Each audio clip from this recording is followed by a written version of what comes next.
আপনাদের কাছে জানতে চাই, এই আবু বকর সকল সাহাবায়ে কেরামের মধ্যে মায়ার নবীর সবচেয়ে কাছের না দূরের?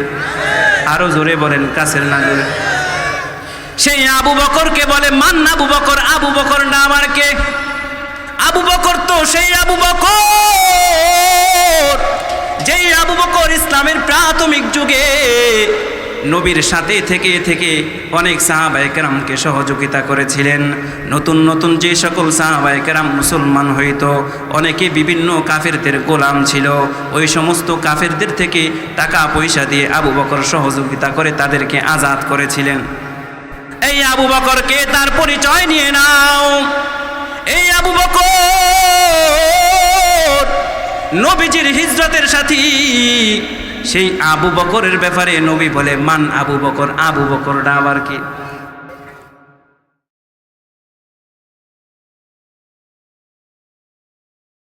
এক নাম্বার, আল্লাহ বলে ওয়াইল নামক জাহান্নাম হলো ওই সকল নামাজীদের জন্য যারা নিজেদের নামাজের ব্যাপারে অলসতা করে। আল্লাহ তাআলা জানায় দেয় ফাওয়াইলুল লিল মুসাল্লিন আল্লাযীনা হুম আন সালাতিহিম সাহুন।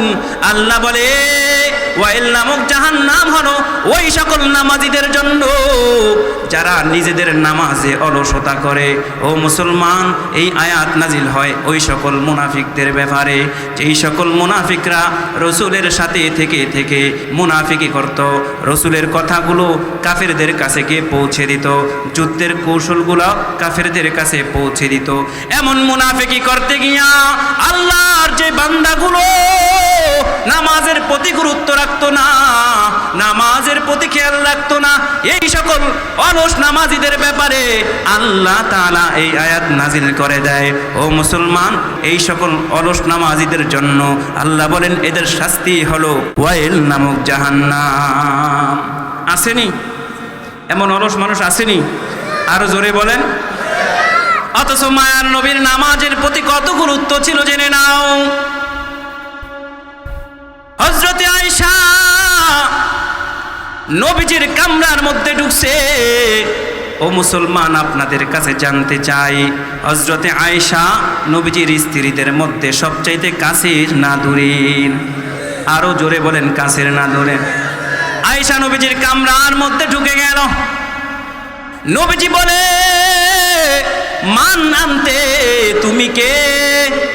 আয়েশা বড় অবাক হয়ে গেল। আমি তো হলাম নবীর প্রিয়তমা স্ত্রী, নবী আমাকে কেন চিনে না? আয়েশা জবাব দেয়, নবী আমার আনা বিনতে আবু বকর, আমি হলাম আবু বকরের কন্যা। ও মুসলমান, নবী জানায় মান আবু বকর। আবু বকর না আবার কে? আপনাদের কাছে জানতে চাই, এই আবু বকর সকল সাহাবায়ে কেরামের মধ্যে মায়ার নবীর সবচেয়ে কাছের না দূরের? আরো জোরে বলেন, কাছের না দূরের? সেই আবু বকরকে বলে মান আবু বকর। আবু বকর নাম আর কে? আবু বকর তো সেই আবু বকর